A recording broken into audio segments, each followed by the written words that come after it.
Perdana Menteri Jepang Shigeru Ishiba menyatakan bahwa pemerintah akan membentuk sebuah organisasi khusus di bawah Sekretariat Kabinet untuk menangani berbagai isu terkait orang asing. Organisasi ini akan bertugas mengkoordinasikan urusan seperti tindak kriminal, penggunaan tunjangan sosial, dan kebijakan imigrasi antar kementerian.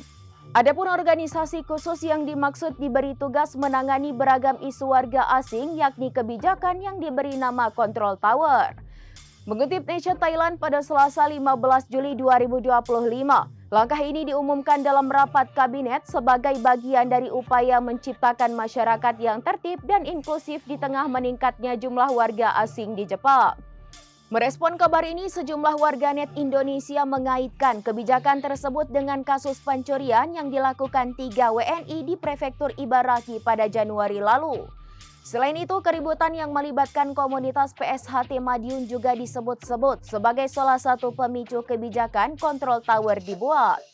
Namun hingga saat ini tidak ada pernyataan resmi dari pemerintah Jepang maupun pemberitaan dari media arus utama yang menghubungkan kebijakan ini dengan 2 insiden tersebut.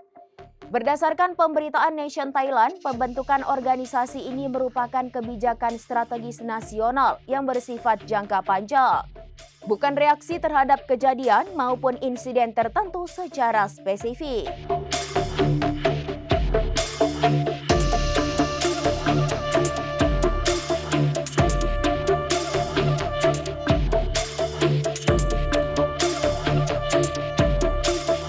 Demikian informasi terkini Syederalun. Saksikan terus informasi lainnya. Jangan lupa like dan share seluruh akun serambinews.com. Download Tribun X sekarang. Menghadirkan lokal menjadi Indonesia.